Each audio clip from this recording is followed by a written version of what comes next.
All right, members, today we have another overview. We're going to focus on renters in Minnesota, and in particular the increase in evictions in Minnesota, and what are those impacts for our community, what are the collateral consequences, and most importantly for us, what's our role, what do we do about it? And so to start that conversation today, we're going to hear from folks working directly with our renters and hear some of the stories of folks. And if you remember from our testimony last week, there's over 200,000 Minnesota renters who are paying more than 50% of their income in housing. And so it's no wonder that when you're paying that much for your housing, you're one step away from a crisis. And that is the substance of the conversation we're going to have today. And with that, we'll move to our testifiers. And up first, we have Ron Elwood with Minnesota Legal Assistance.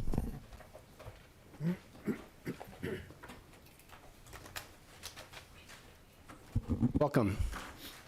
Well, thank you, Mr. Chair and members. Ron Elwood with Legal Aid. Very happy to be here. I'm the supervising attorney of the Legal Services Advocacy Project, which is Minnesota Legal Aid's advocacy group. If you don't know Legal Aid, we are, as we are in every state in America, Legal Aid provides free civil legal assistance for low-income Minnesotans, Minnesotans with disabilities, and elder Minnesotans. And our mission is access to justice for all, so everybody, we're all equal under the eyes of the law. I'm very honored to be asked to present today. Thank you very much. I'd like to describe what we at Legal Aid see as the state's critical rental housing issues and tell you a little bit about what we do. So I believe that we're all actually starting from a common place. I think there's a consensus among policymakers, among industry, and advocates alike that the #1 problem is housing instability. And so many of our societal ills stem from the lack of housing stability, from homelessness to poor educational outcomes for children, from employment insecurity to health stressors, and on and on and on. And there are, in our view, a number of factors that contribute to this problem and the needs that we see. First and foremost is housing unaffordability. Second is the length of time it takes to bring new units online. Third is the gap between the need and availability of rental assistance and the time it takes to get the money out the door. And fourth is the court process we currently have for handling evictions. And fifth is the current situation where an eviction filing, a mere filing, becomes an albatross around a person's neck, making it exceedingly difficult for them to find decent and affordable housing for at least 7 years. Please allow me to elaborate just a bit on these items. Regarding housing unaffordability, according to a recent report, more than 110,000 Minnesotans do not have affordable housing options at all. And more than 570,000 Minnesota households are spending more than 30% of their income on housing. And as I think most of us know, 30% is the benchmark for affordability. Over that, housing is unaffordable. And sadly, as in so many areas, the burden here falls disproportionately on households of color. Now, traditionally, housing has been provided by 3 sectors: the private market, nonprofit developers, and public housing. And in my view, perhaps the strongest contributor to housing unaffordability is the fact that for the past 40 years, since the 1980s, the federal government has completely abandoned its role in providing units of affordable housing. Regarding housing production, it's becoming ever more difficult, cumbersome, and expensive to bring units online and to create market-based affordable housing.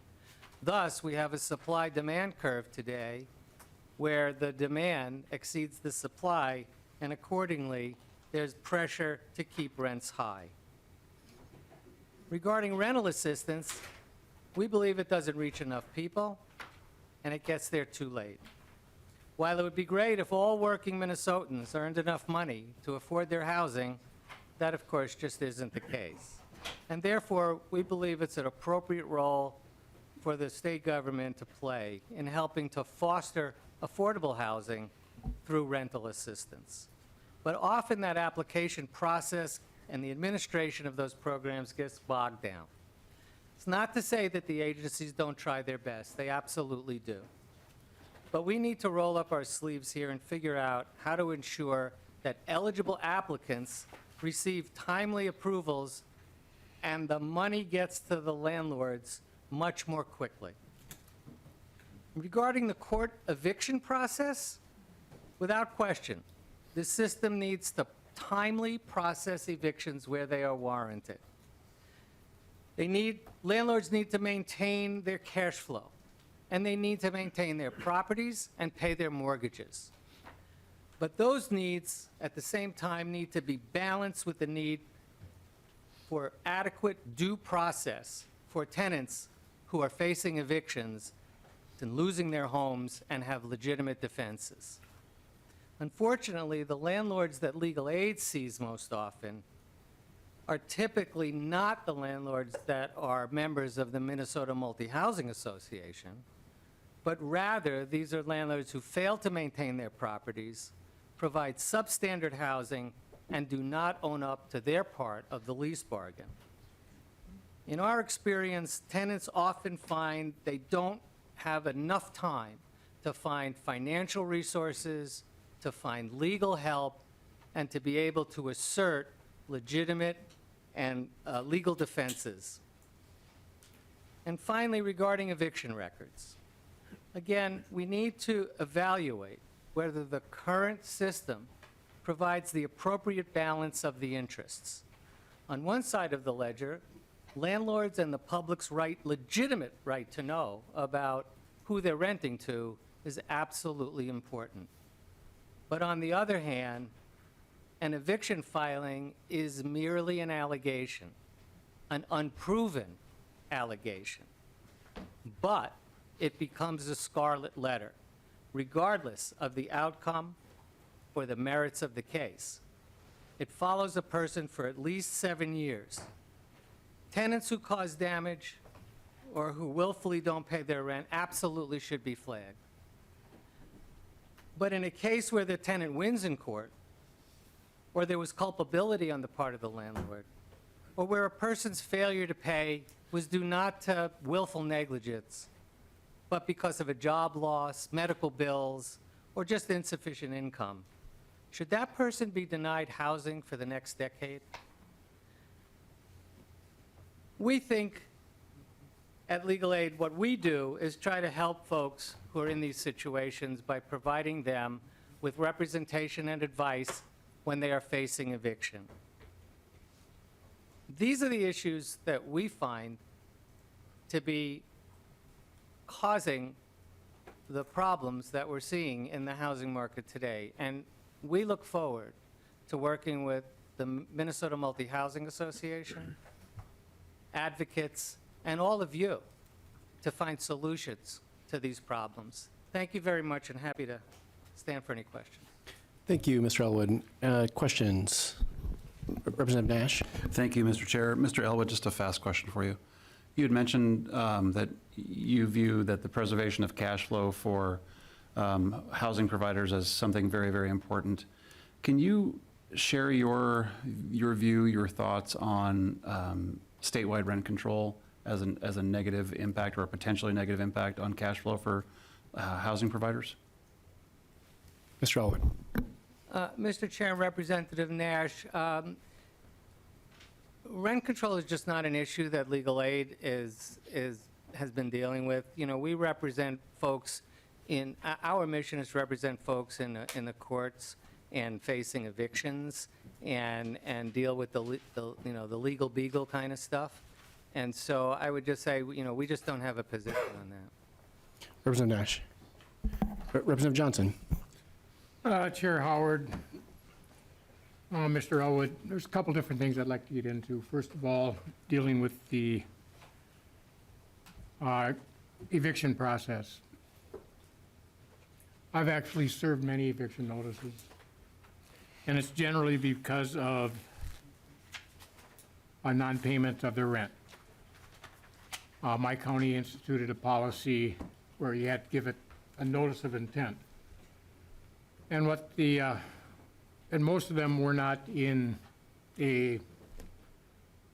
from a person who has just one house they're renting out. This is the corporations that own multiple units, apartment complex, multiple ones across the state.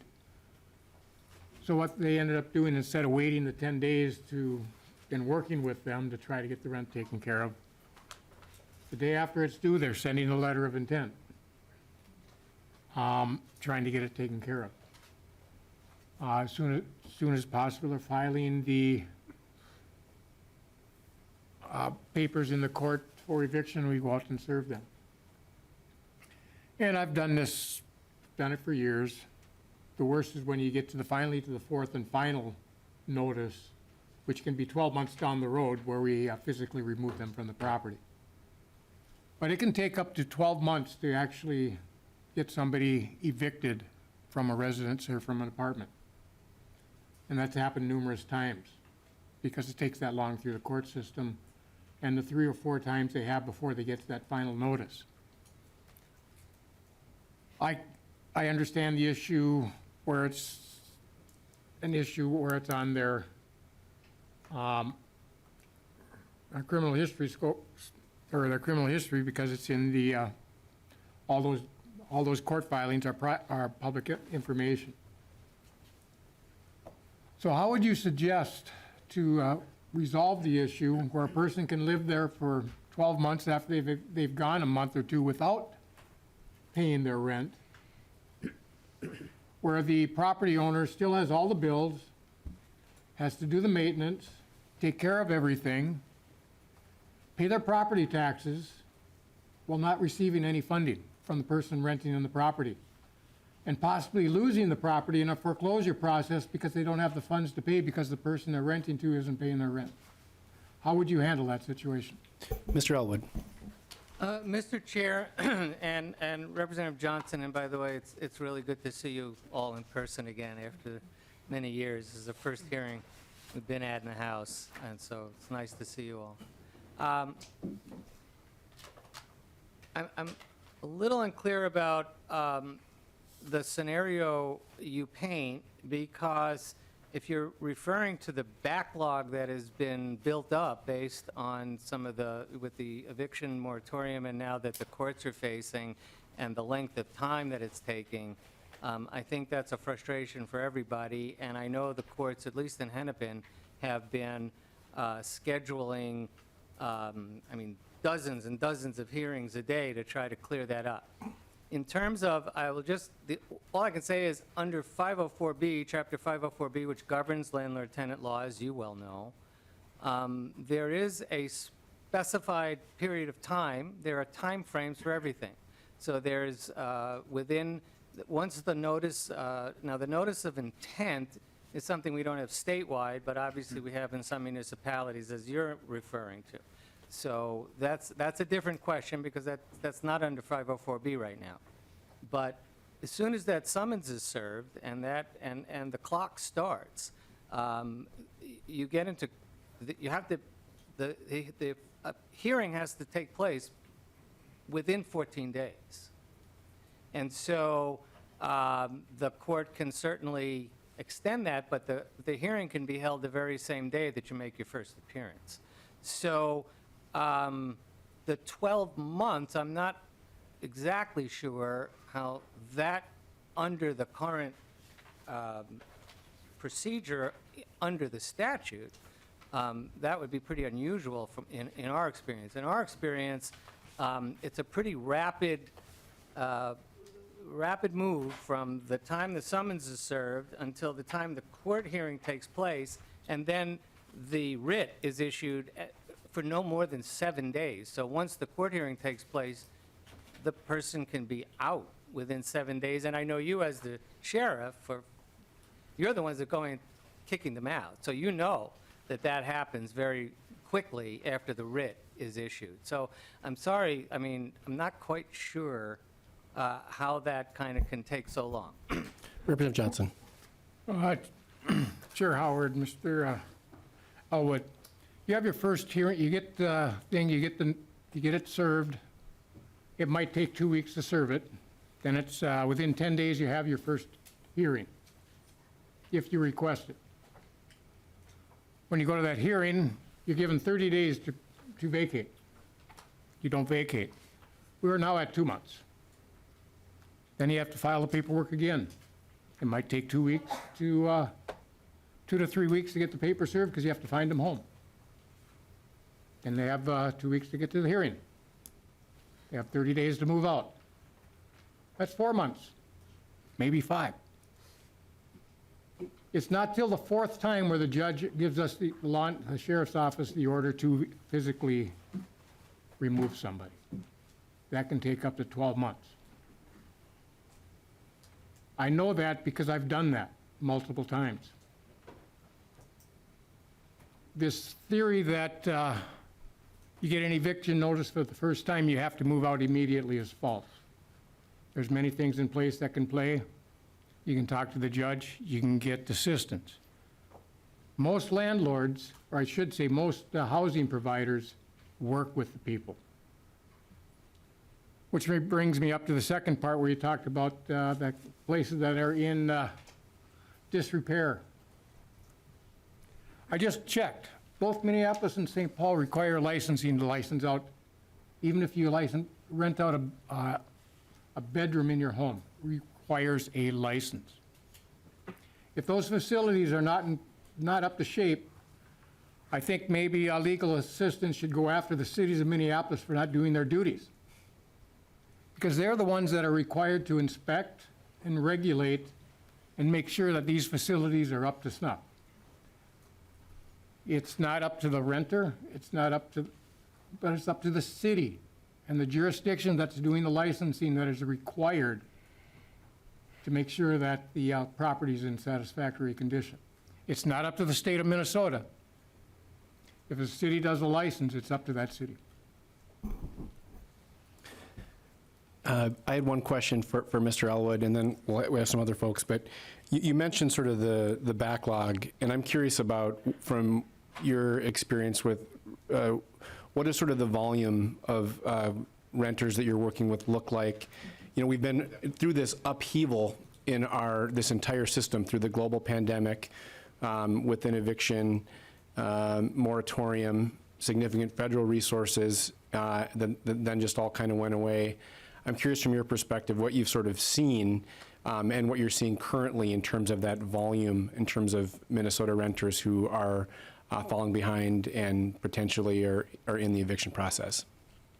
Well, Mr. Chair, it's an avalanche. I mean, it's overwhelming. It's overwhelming the system. It's overwhelming our attorneys. It's overwhelming, and certainly overwhelming the tenants and the landlords. I think, if I'm not mistaken, Mr. Dahl had told me that there's about 13,000 evictions under normal circumstances, which is way too many, but that's normal. Now we're finding significantly more people coming through the courts, and it's a relatively quick process as it is, but now with the volume of cases that the judges are trying to clear, you can imagine how difficult that would be to try to, raise your defense and talk to attorneys when you have to kind of, okay, let's go, because we got 50 more cases to hear today. But I mean, this will pass. This will pass, I think. But the normal circumstance is unacceptable, and that's, I think, something that we all have to think about and try to make sure that, again, just back to the basic point, the starting point is that housing instability is bad for us all. It's bad for our economy, it's bad for our society, it's bad for so many other things. It causes so many other problems that we have to deal with in all the other committees in this legislature. And if we could address that problem and put a dent in that problem, in my view, so many of the other problems would not necessarily take care of themselves, but they would certainly be mitigated if we could get more people stable housing and make sure that the landlords have the monies to take care of their place, pay their mortgages, and still keep renters in their properties. Thank you, Mr. Elwood. Thank you all very much. Next, we have Rachel Sterling, housing attorney with Homeline.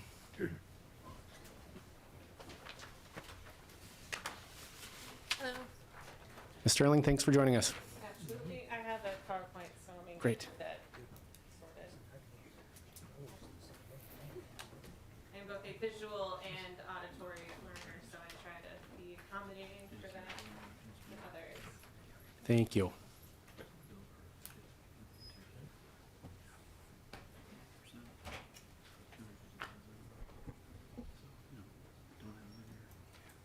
right, good afternoon. Chair Howard, members of the committee, my name is Rachel Sterling, and I'm a housing attorney at Homeline, a statewide nonprofit tenant advocacy organization. Homeline's primary program is a hotline that any renter in Minnesota can contact to receive free and confidential legal advice about their rental situations. Since opening in 1992, we have advised over 294,000 renter households from every county in the state. We currently advise an average of 1,500 households each month from across Minnesota, and our services are available in English, Somali, Spanish, and Hmong. Because we work directly with tenants, we have a unique insight into the issues facing many Minnesota tenants, especially those facing eviction. So, over 22,000 evictions were filed in 2022. That means at least 22,000 households that had an eviction on their public record the moment that eviction was filed. That was 22,000 households who faced being forced out of their homes.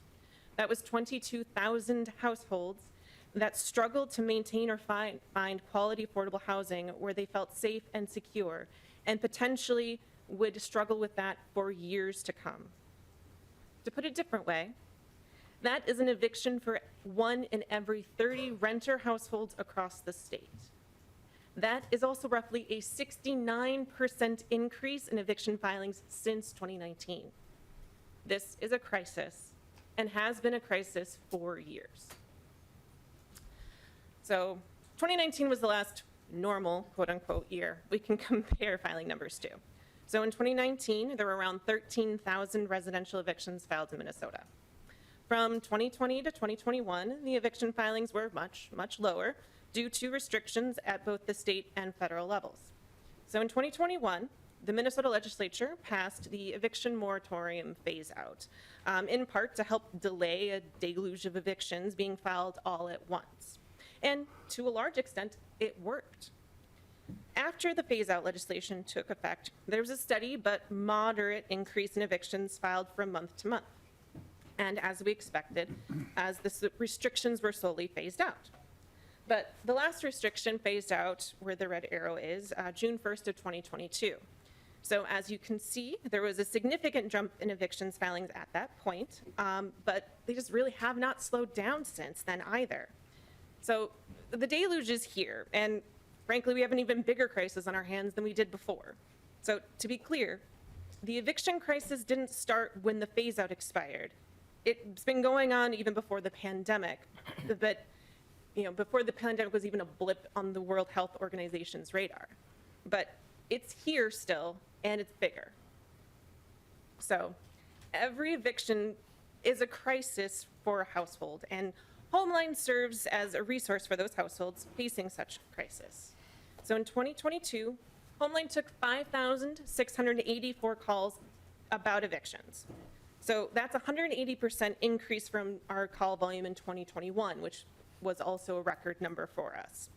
So, and this isn't just a Twin Cities problem. So in 2022, we took calls from households in 84 of the 87 counties. So everything in blue, we took a call from specifically about evictions.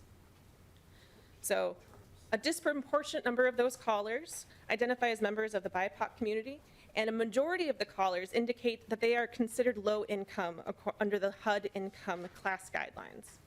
Now, I want to make clear, not every person who's facing eviction reaches out to us, but we do our best to reach out to every tenant who has an eviction filed against them. As part of our eviction prevention project, we check court records every day for new eviction cases so we can reach out to tenants and advise them on their rights. We send these tenants a letter. Often our letters are the first indication a tenant gets that their landlord has filed an eviction against them at all. I've personally spoken to many tenants who received no notice prior to receiving their court summons, leaving them scrambling to figure out what resources are available to them, and usually with very little time to figure that out. So, unlike almost every other state, Minnesota has no statewide statutory requirement that a landlord wardens a tenant in writing before filing an eviction for non-payment of rent. If the rent is due on the 1st, then the tenant doesn't pay on time, then the landlord can file an eviction on the 2nd with no notice to the tenant. Now, most landlords don't do that. They wouldn't do that, but they can do that. So, and I'm a lawyer, so to make clear, eviction is a term that lots of people use when they talk about landlords telling a tenant that they have to leave, but it does have a specific legal meaning. So an eviction is defined in state law as a summary count proceeding to remove a tenant or occupant from or otherwise recover possession of real property by the process of law. So when I've used that term eviction today, this is what I mean: the legal process of removing a person from their home. So before removing a tenant, a landlord does need a legal reason to file. Non-payment of rent, material breach of lease, holding over past the end of their tenancy, those are the most common reasons given, and non-payment of rent is the most common reason by far. So of those 22,000 evictions that were filed last year, over 87% of them included non-payment of rent as the reason for evicting the tenant, and over 50% of the total filed gave non-payment as the sole reason for the eviction. So there are a multitude of reasons why tenants may fall behind on their rent: job loss, medical emergencies, health issues, rent increases, relationship status changes, just car repairs. According to a 2022 CNBC report, 2/3 of Americans are living paycheck to paycheck. So one unexpected bill or drop in income can easily throw everything into chaos. Tenants are frequently faced with the choice of paying rent or fixing their car so they can get to work, or paying their rent or getting a prescription filled, or paying their rent and having food on the table. I personally have worked with over 600 households facing evictions in the past 2 years, and I have heard all of these experiences, all right, firsthand from tenants who have had to make such a choice. Once a landlord files an eviction, the hearing is scheduled shortly thereafter, usually within a week or two, but it does depend on the court district's scheduling calendar. So for example, the 4th Judicial District, which is all of Hennepin County, has the most evictions filed of any district in the state. Currently, eviction hearings there are being scheduled about 4 to 5 weeks from when the initial complaint is filed, according to the Minnesota Court's public access trial calendar, because of just the sheer number of evictions that are being filed in Hennepin County. But even counties such as Olmsted, St. Louis, and Stearns are scheduling hearings about 3 weeks out from the filing date because there are so many evictions being filed there as well. So a tenant is only officially notified of the hearing date and time through a summons, which doesn't have to be served to them until 7 days prior to their hearing date.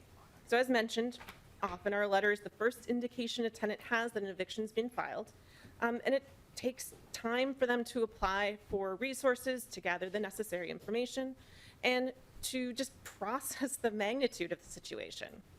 And most emergency assistance programs take weeks or frankly even months to process due to the high volumes that they're getting in applications. So at an eviction hearing, if the judge or referee determines that the tenant does not have the legal right to be on the property, they're going to issue what's called a writ of recovery. This is the legal document that says that the landlord has the right to possess the property, and that's what they bring to the sheriff, instructing the sheriff to remove the tenant from the property. The sheriff posts the writ on the door of that specific property, telling the tenant they have 24 hours to vacate before the sheriff returns to remove them. If the tenant's not gone when the sheriff returns, then they only have minutes to vacate. Everyone has to vacate. Children, elderly, people with mobility issues, pets, everyone. No exceptions. No matter the time of year, no matter who you are. And that's it. That is the entire timeline. In most parts of the state, this process can, from the day the landlord files the eviction to the day the sheriff shows up that second time to remove the tenant, takes on average less than 30 days. It does take closer probably to 45 days in the busier districts that, like the 4th district I talked about, just due to the post-pandemic volumes that they're seeing in filings. There are other ways though, that landlords can force a tenant to leave that we just can't track through court records, that just aren't regulated through any formal legal process. Eviction actions are costly for landlords, and in terms of both time and money, and they just want to avoid having to file them at all. So extrajudicial evictions can be a notice of non-renewal. So that's when the landlord tells the tenant that they no longer want to renew their lease, or a notice to vacate for some sort of lease violation. These are less obvious. They can also come in forms of rent increases, refusals to make repairs, or hostile behaviors that just force a tenant to leave. The impacts of being evicted are significant to both tenants and the community. In short term, tenants face losing their current housing and potential homelessness and all of the trauma that that can entail. People may seek shelter by doubling up with friends or family if they're able, or they may turn to local shelters if they even exist locally and they have space. While others, people are going to turn to sleeping in their vehicles or even on the streets. Many are going to struggle to continue working through this upheaval if they are currently employed, and most will struggle to find any sort of housing that will accept them despite their rental history. In the long term, many of these tenants will face chronic housing instability due to severely limited housing options. Eviction records are one of the first things that landlords check for prospective tenants and are one of the leading causes of housing insecurity in the state. Tenants with evictions on their records are also easy prey, frankly, for unscrupulous landlords who offer substandard housing to tenants with what landlords see as less than perfect backgrounds, because these tenants have few other options. And even tenants who are not actually evicted have an eviction filed against them are negatively impacted because they still need to ask to have the eviction officially expunged from their record for it to be removed. So even if a case is dismissed, or a tenant prevails in court, or if a settlement agreement is reached and honored, the tenant still needs to actively ask for the eviction to be expunged, and such expungements are purely at the court's discretion. These motions may cost the tenant roughly $300 to file and are given purely, again, at the discretion of the court. So our eviction system is steeped in history. The first version of our modern eviction statute was created before the Civil War, when Minnesota wasn't even a state. There have been tweaks to it over the last 160 years, but no systematic scrutiny of whether this is the best process or not has been done. And the lasting impact on tenants that an eviction can have on their record, which frankly, as I said, is almost always because they encountered financial emergencies that made it impossible for them to pay their rent, this can last for years. So, Representatives, Chairman Howard, renters across the state are struggling and have been struggling for years, and things have only gotten worse. A roughly 69% increase in evictions filed from 2019 to 2022 is a crisis that needs to be addressed. We look forward to working with the legislature and the governor in the upcoming year and to make our renter households and communities they live in more stable. Thank you. Thank you. Questions from members? I saw Representative Petersburg on the list. Thank you, Mr. Chair, and to the testifier. So I know that you said earlier that a lot of your clients weren't aware of their eviction process until you notified them, but somehow I've got to believe that they knew they were in breach of the contract or the rental agreement at some time prior to that. And I think what we really want to talk about is not necessarily about evictions as it is about how they got into that situation. And so I know that landlords it's expensive to evict somebody as well, and they don't really want to because oftentimes the property is not taken care of when the eviction notice happens, et cetera. So that's kind of the last resort that they want as well. And so you also mentioned that once the eviction notice gets there, there isn't an awful lot of time for them to kind of review what options they had, yet they were aware of the potential for eviction when they didn't pay their rent or whatever. And so my question I ask to you is, since we want to prevent it from happening anyway, why don't they pursue options prior to the landlord having to push the issue? Is there some issue that is creating that barrier, or is it just human nature, or what is it? Ms. Sterling. Thank you, Chair Howard, Representative Petersburg. So that's a multi-layered question, of course, right? What prevents someone from doing something beforehand? Sometimes it's that the tenant doesn't know that they're behind on their rent because they maybe have a organization that's paying it for them, or the bank draft didn't go through, like the check bounced or something like that, and they weren't expecting it. And so I've talked to clients who, they had their rent was paid up by the 5th because there was a mistake, but the eviction was filed on the 3rd, right? So that's one reason why evictions sometimes get filed and the tenants didn't realize it happened. Frankly, some of the assistance programs that are out there are requiring that a tenant have an eviction on their record, or an eviction filed before they're helping them. That's just one of the facts out there right now, is that there's so many evictions that are being filed and the emergency programs are so strained that it's a triage situation. And so you're helping the folks who have the most need according to these programs, and those are the folks who have an eviction that is filed against them. Sometimes I've heard, countless times tenants talk to me, it's like, I thought we had worked something out. I told them that I was going to be a couple days late, or, maybe they weren't late. Maybe it was just an accounting error, and it happens. It happens, frankly, a lot. You know what? Landlords aren't always accountants. I'm not an accountant, but I still go through ledgers all the time. So, sometimes these things, they happen. And so presuming that tenants know that an eviction is coming, I think is not true, frankly. Sometimes it is true, absolutely, but sometimes it's not. Representative Petersburg. Thank you. I'll let that drop for now, because I know that sometimes we all do our own thing of justifying, so there. But my question is in regards to this last statement, last sheet that you have in front of us. You talked about the evictions are way up in 2022. The question I'm asking is, how many of those are actually catch up from the previous 2 years because of the moratorium and because of the fact that they couldn't get evicted? Is any of that carried forward into that 22, so maybe it's not quite as large as it looks compared to normal? Ms. Sterling. Thank you, Chair Howard. Representative Petersburg, that is in part true. That's why you see that big spike in June, because that was where the last restriction was lifted. And so that is why there was that big spike up in June. I can go back to that slide.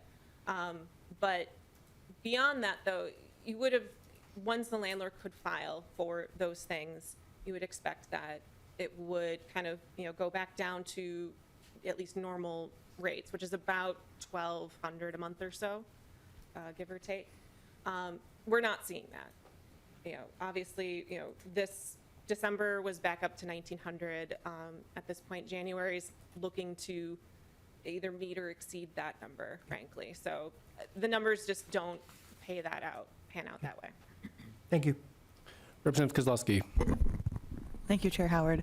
My question is, I'm in Greater Minnesota, and I'm sure it's not unique, but the numbers of youth who are in households facing evictions, are there any tenant protections specific to folks under 18 who, of course, aren't going to be on the rental agreement? And in terms of, we don't have shelter capital transitional housing beds for youth and families is very low as well. So from your perspective, are there strategies or areas that youth could be better protected in the eviction process? You spoke to trauma and ACEs and the impact of that adverse experience of being evicted, especially for our youth. So just curious of your perspective. Ms. Sterling. So Chair Howard, Representative, that is a,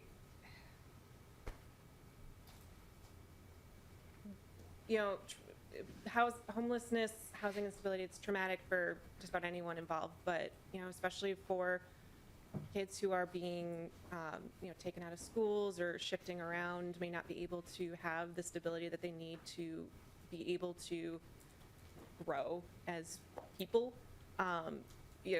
Housing is one of the basic needs that we've got, and so when you're being pulled one direction or another, that leads to problems.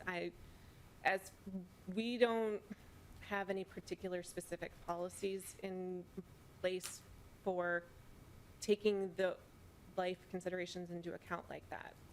A lot of folks are under the, and I don't know where these come from necessarily, but they're under the assumption that because they've got children or because they've got, or because it's winter or because they may be pregnant or something like that, that they have protections in place for more time to move out or to move on or to find someplace. But this doesn't, those protections just don't exist. Representative Hassan, and then we'll move on to our next testifier. Thank you, Mr. Chair. I don't know if you can hear me, right? So I want to paint a picture of a rational picture of why someone may have an eviction filed. I used to work for Hennepin County as a social worker, and I worked with a mother who had 3 small children and limited language. An eviction was filed on her record. She got the paperwork in the mail, didn't know how to read. 5 days later, after her court date, I met with her, and she gave me the paperwork. I read the paperwork, and it said that she had a court date 5 days ago, which she didn't know. And because she was a no-show in the court system, the judge ruled against her. The family ended up getting evicted within a month, and they ended up renting from somebody who took advantage of them. So in the middle of winter, was it February? I can't remember, or January, the end of January or February. This person rented them a home that has no windows. The windows were all busted, and they put plastic on the windows. And when I walked into their home, it was so cold, and this mother has 3 children under the age of 5. And I'm like, why is this place so cold? That they were like, oh, the unit has no windows. And I'm like, why would you guys rent a unit that doesn't have windows in the middle of the winter? She's like, this is the only place we could find. Because we have an eviction on our record, no one will rent from us.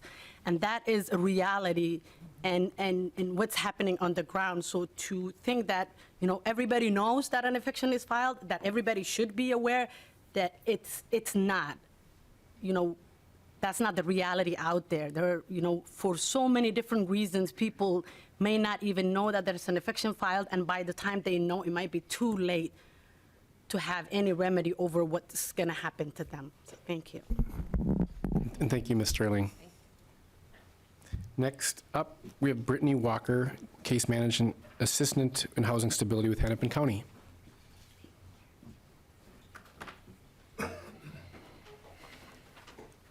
Ms. Walker, thanks for joining us. Yeah, thank you. Hello, Mr. Chair. Hello.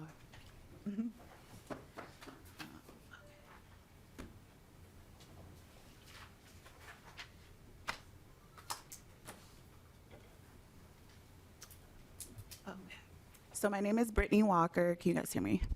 Okay. I am currently a court navigator with Hennepin County Human Services Department. My main responsibilities as a court navigator are to collaborate with tenants, landlords, and attorneys during court to help facilitate the process of rental assistance during court.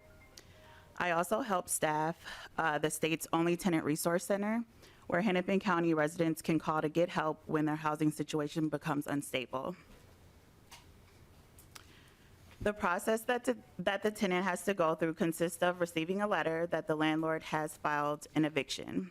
The tenant receives notice for court 2 weeks prior to their pretrial hearing with the date and time of the hearing and the address of the courts.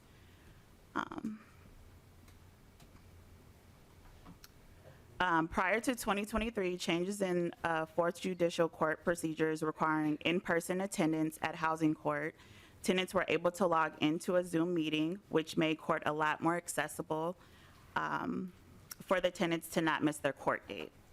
For Hennepin County residents, the notice includes a phone number for the Tenant Resource Center and for Homeline. Some tenants will contact the Tenant Resource Center to find other resources to help with their rent. A lot of the tenants who call have either ran out of other resources, received a notice and don't know what to do, and/or are pleading to stay in their homes and don't want to become homeless and out on the streets with their children. I received numerous calls from tenants that were crying because they weren't sure where they were going to lay their head the next day, and being that we are in the winter months, I received numerous calls of people pleading that they didn't want to be out in the Minnesota cold. When tenants show up to court, it can be very overwhelming for them.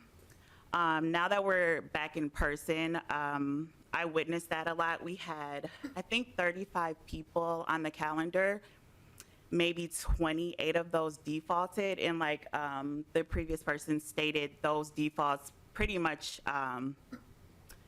goes into the landlord's favor. And so those people were not able to make it. I think when we had the snowstorm, we still were, people still had to come downtown, and a number of tenants defaulted there as well. So those things can create a lot of barriers for tenants. Let's see here.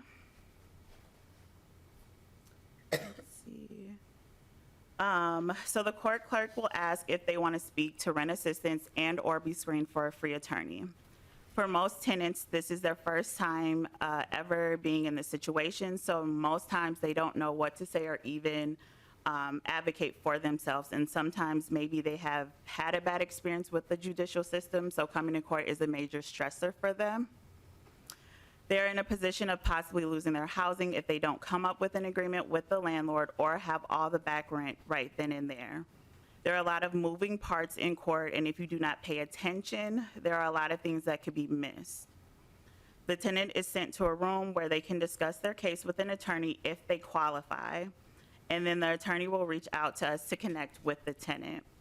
While the tenant is conversing with us, the attorney is working in the background trying to obtain a lease, ledger, and W-9 form for the tenant, which in some instances, the attorneys may not even receive these forms due to landlords not wanting to collaborate with the tenant, and thus giving them 7 days that they have to be out of their home and possibly on the street.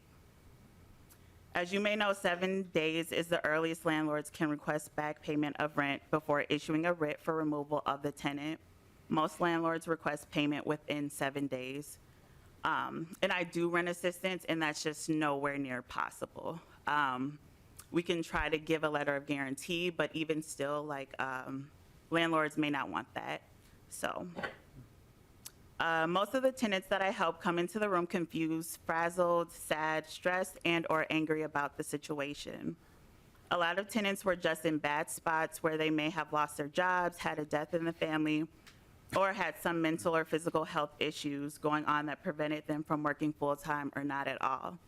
I've also seen a lot of instances where people may have just had a child, they can't pay for daycare, daycare is expensive, so it's either stay at home with your child, can't leave your child at home, or go to work. So those are a few of the issues. So the biggest thing that I find in court is that a lot of tenants are trying to find jobs or just started back working but need more time to come up with a plan with their landlord.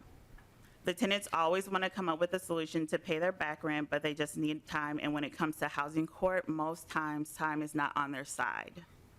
We do all that we can, but we all know funding can be scarce, and even if we try to put in an application for rent assistance, the landlord has their strict deadline, and the courts have their strict deadline of 7 days.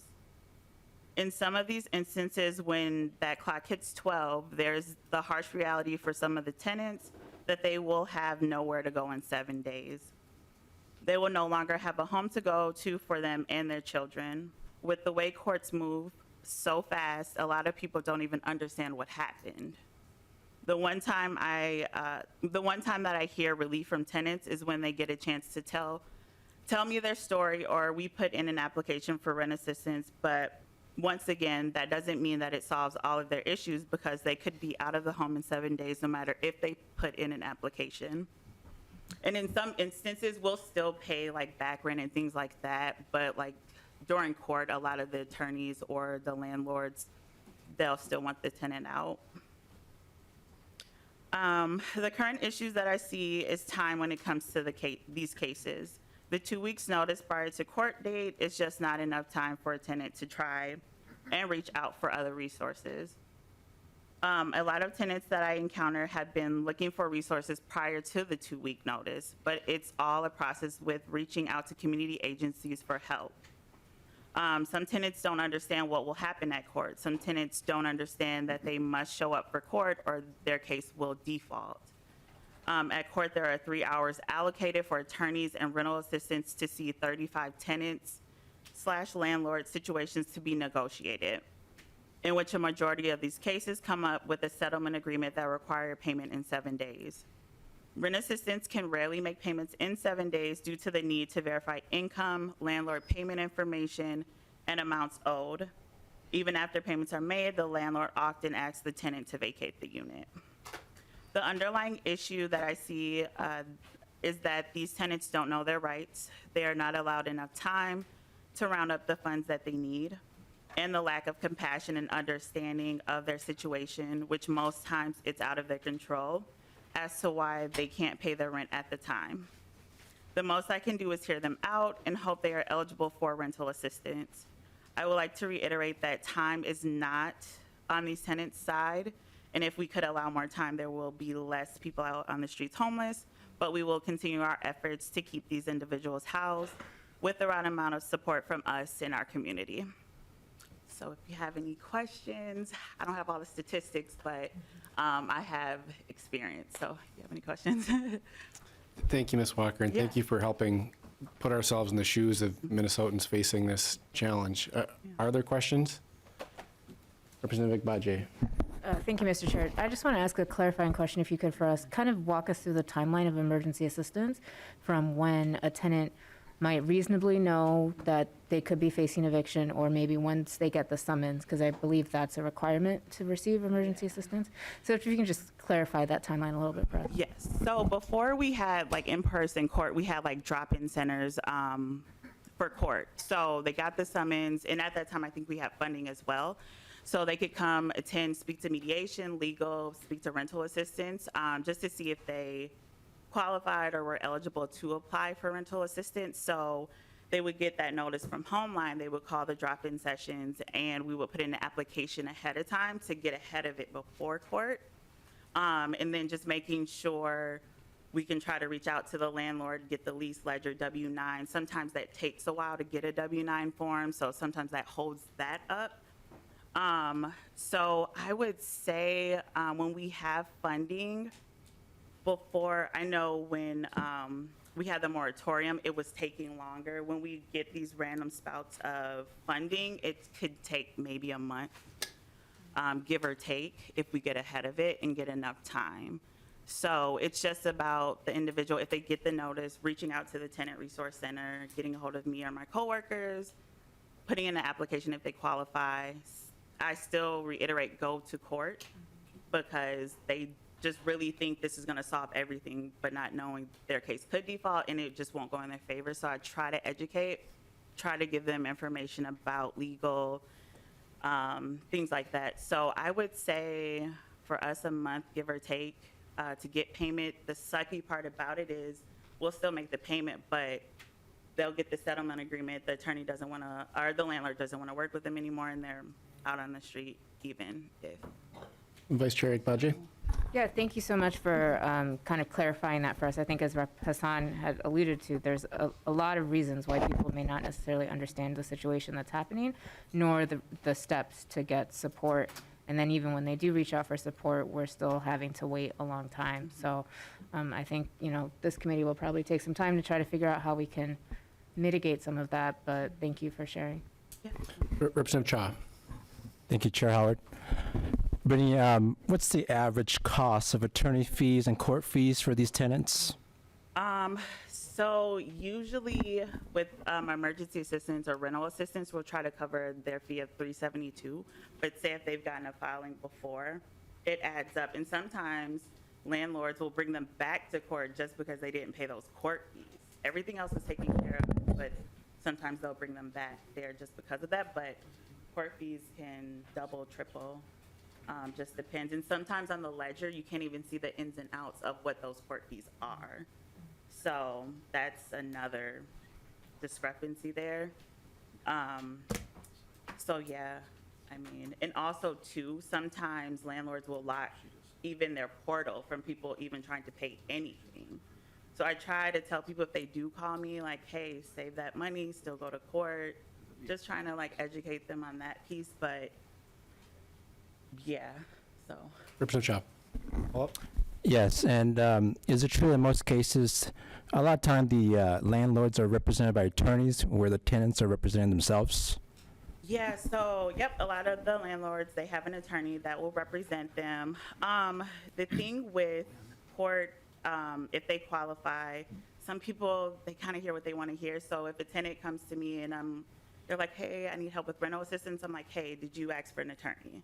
Because I explained to them they can advocate for you, they can come up with a settlement agreement, payment plan, things like that. So I try to get them to go back into the room and try to speak with a free attorney if they can.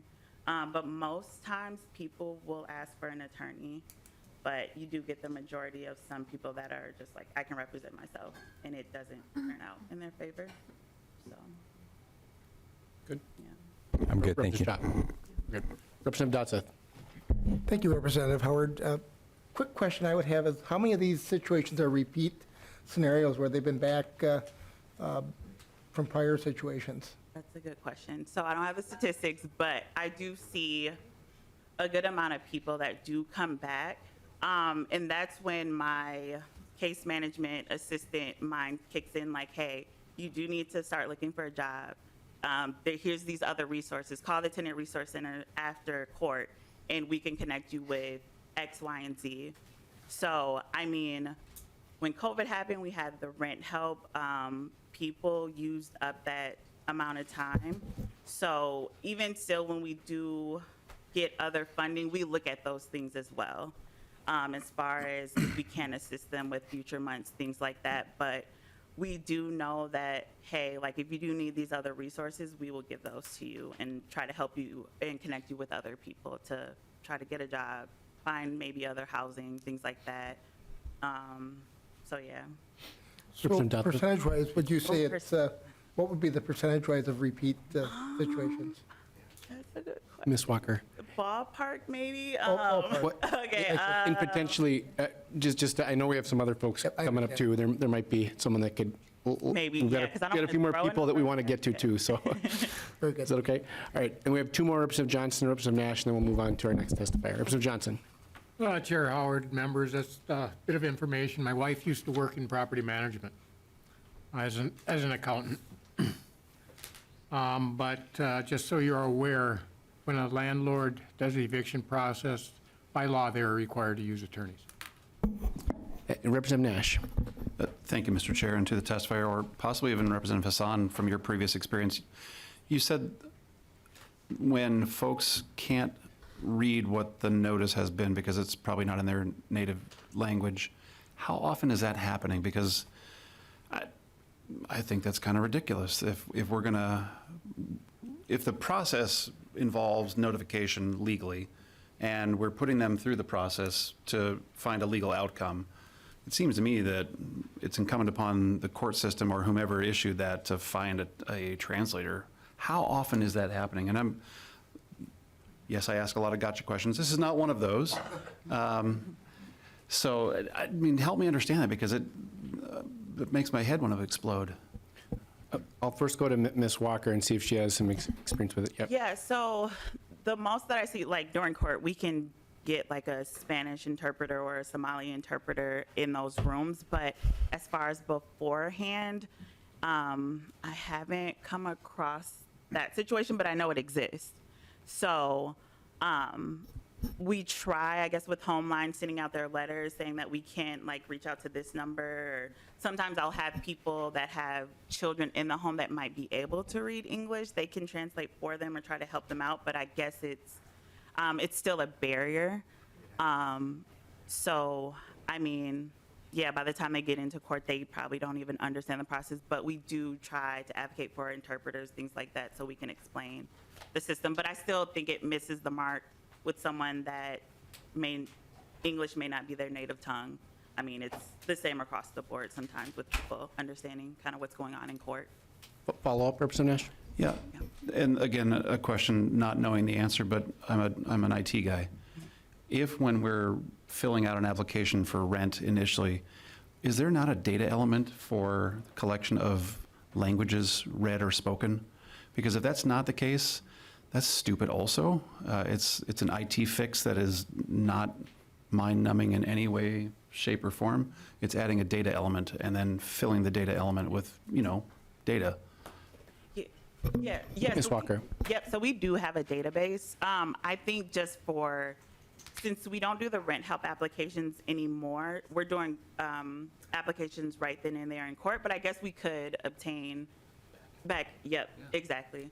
So, we could do that. Sure, can I just clarify something? Sure, Representative Hassan. Because what Rep. Nash is asking is prior to court. Correct. Yeah, and I think Brittany is answering to during court. During court, yeah. Okay, so prior to court, I don't think there is any application that I have seen that has the language mark that do you speak, is English your native language? I don't think so, because I've worked in housing many years and I've never came across any landlord that asks that question. And then if you get a notification, it's your responsibility. Like, we used to spend many hours of just like reading people's mails because you get mail, you don't have the language accessibility to read that mail. People will bring it to our office, and some of these mails have deadlines that were like 10 days ago or 2 weeks ago. So I don't think there's anything in the applications to apply for housing or your, tenant applications that say what language do you speak or is English your native tongue, so. Thank you, Mr. Chair. Well, Representative Hassan, I think we may have found our first thing to work on together.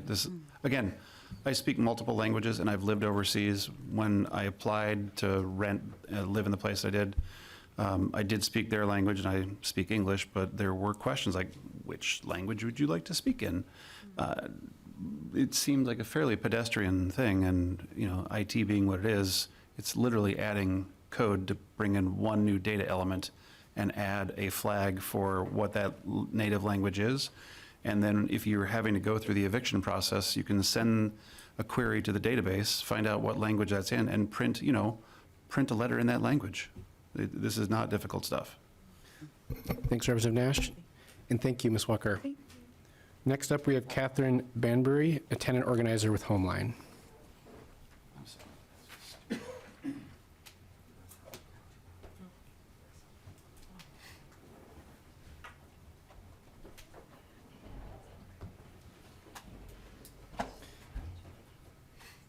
Ms. Banbury, thanks for joining us. Thank you. Good afternoon, Chair Howard, members of the committee. My name is Catherine Banbury, and I am both a tenant in St. Paul, and I am a newly employed tenant organizer with Homeline. I would like to make 2 points today. First, as a renter and an active tenant leader in my apartment building, over the last 4 years, I began to hear my neighbors and experience for myself a disturbing and troubling trend. Year after year, our landlord raised the rent in an unsustainable manner. Because one's home provides stability and dignity and a platform from which to live one's life, what I heard from my neighbors was a painful, startled panic. how can the rent be raising this much every year? How could this be happening?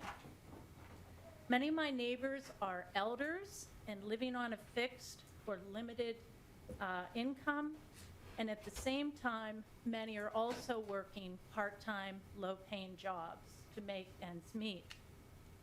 As I listen to their pain and anguish that anyone would experience in these same circumstances, I made a decision to find a job as a tenant organizer. But before I could help some of these neighbors as an organizer, I witnessed several of them being evicted and many of my neighbors being economically displaced. 2 of my elderly friends ended up living in their cars. I very sadly have lost track of them. Secondly, as a tenant organizer, I'd like to address why folks going through evictions and being displaced are not here today to testify to you. Many aren't here because they are living in their cars. Many have lost the ability to pay for their phones. There is no way for us to get in touch with them. Some folks are not able to be here today in the middle of the day on a weekday because they're working low-paying jobs that don't provide the luxury to take time off to testify. They have to work to pay for their basic needs. There's no slack given to them. And some folks who were able to make it right with their landlords and pay back their past rent do not necessarily want to stand up in public to speak about their landlords in fear of souring the relationship or even in fear of retaliation from their landlord. I will now read the stories from tenants who could not be here today. This is from David in St. Paul. I lived in the apartment for 14 years and never had an issue paying rent. I got injured at work and fell behind for 2 months, and my landlord filed an eviction without trying to work things out with me first. I was able to come up with the money after reaching out to the county and another organization. One sent in a letter of guarantee, and the second one was in the process of sending that letter, and my landlord said I still had to go to court. I had everything lined up with the money, but the landlord wasn't willing to stop the eviction. Because of that, I almost lost my assistance from Ramsey County because they were worried they would pay me the money, but I would still get evicted. It got sorted out, but now I have COVID and I am home sick. I told my landlord I'll be late on rent again this month until I can get back to work, and I can only hope that they don't evict me again. This is from Crystal in Minneapolis. I am a single mother. I am working. I have 3 children. My mom is disabled, and I just lost my job. I was late paying my rent. I gave notice, and my landlord was okay with it. Out of nowhere, I got an eviction notice on my door. We had a disagreement about some things in the apartment. If I had a little more time, I could have worked things out. I paid all the rent that I owed, and I think it's unfair. Me and my kids were just homeless for 3 years. I'm staying in a hotel right now. I feel that we're back to square one. This is from Ebony in Egan. While Ebony was able to pay her landlord and stay in her apartment, she still has an eviction action on her record. She noted that advance notice would have either allowed her to pay her landlord or at least look for resources to help her out. In talking with her landlord, they said they couldn't do anything about the eviction action appearing on her record, and that it was something she would have to take care of by herself. Expunging the eviction action now requires her to pay for court fees. This is from Tesha from Brooklyn Park. It's been horrible. I lost my finger in a workplace injury and I was unable to pay rent. I'm out of money and my landlord filed for eviction. I'm trying to fight it, but I just don't have very many options. And this is finally from Artez in St. Paul. In the past year, I had lost my job and I was getting assistance from different organizations. The pandemic hit me bad. I had found the perfect job as a law clerk and the pay was good, but the pandemic hit and wiped it out. I then had to work at a daycare center, but it wasn't enough money to support myself. I have a neurological disorder that keeps me from doing heavy labor work, and I could possibly have a seizure. I've lost jobs due to that condition before. When I got my eviction notice, I negotiated with my landlord to eliminate the late fees to help me get caught up. The eviction notice gave me anxiety, and I wasn't able to concentrate on working. But now I have a new job where I get paid every week. That's helping me get caught up on back rent. I was able to hand my landlord a large check and bring down my balance. This week was the first time I've been able to pay on time. I think landlords and tenants need to negotiate payment plans before kicking tenants out. I've been evicted before in my life. It really messed with me. It makes you feel worthless. It was hard to recover from that. A lot of us are just getting back to work and getting out of debts that the pandemic caused. I also think the late fees are unfair because it traps some people behind and they'll never be able to catch up. Thank you. Happy to take any questions. Ms. Banbury, thank you, and thank you for bringing your story and the stories of many other Minnesotans. Are there any questions? Thank you.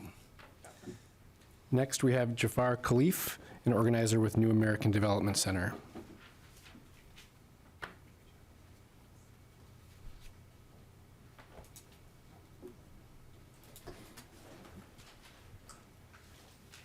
Thank you, Chair. My name is Jafar, and I work as a community organizer with NADC. And on January 28th, Rent Help MN closed its assistance of paying rent for thousands of Minnesotans in short notice. Also, the eviction moratorium ended in June of 2022. New American Development Center gets 3 to 4 calls a day asking for rental assistance. Rental assistance is crucial for the well-being of individuals and families who are struggling to make ends meet. Without access to financial support for housing, many people are at risk of losing their homes and becoming homeless. As we all know, this is particularly true in Minnesota, where the cost of living is high and many residents are already struggling to afford necessities like food and healthcare. Families with small children and vulnerable adults and minorities are particularly at risk of losing their homes without rental assistance. These groups are often disproportionately affected by poverty and limited resources to fall back on when they are struggling to pay their rent. For example, a single mother with 5 young children who lose her job due to the pandemic may have difficulty finding a job that pays enough to cover her rent. Without rental assistance, she may be at risk of losing her home and becoming homeless. In addition to the economic factors that make rental assistance necessary, there are also significant social and emotional costs to losing a home. When families are evicted, they often have to move to new neighborhoods, change schools, and leave behind their support network. This can be traumatic for children and can have long-lasting impact on their mental and physical health. Minnesotans are struggling, and the time is to act now. Any questions? Thank you for your testimony. Any questions from members? Thank you very much. I want to thank all of our testifiers today and the members for the discussion. I'm really struck by both some of the big numbers and then the individual stories. I mean, the fact that 22,000 evictions last year, 22,000 times that, really we had system failure, and 22,000 times that Minnesotans are facing a crisis. And the thing that's sticking with me is actually Representative Petersburg question about how do we have a solution before we get there? How do we get upstream as much as we can? And I think that's kind of the work of this committee, this session, in a multitude of ways. There's not one easy answer, but I appreciate our opportunity to put the challenges of renters front and center today, and hopefully that centers us in the work to come.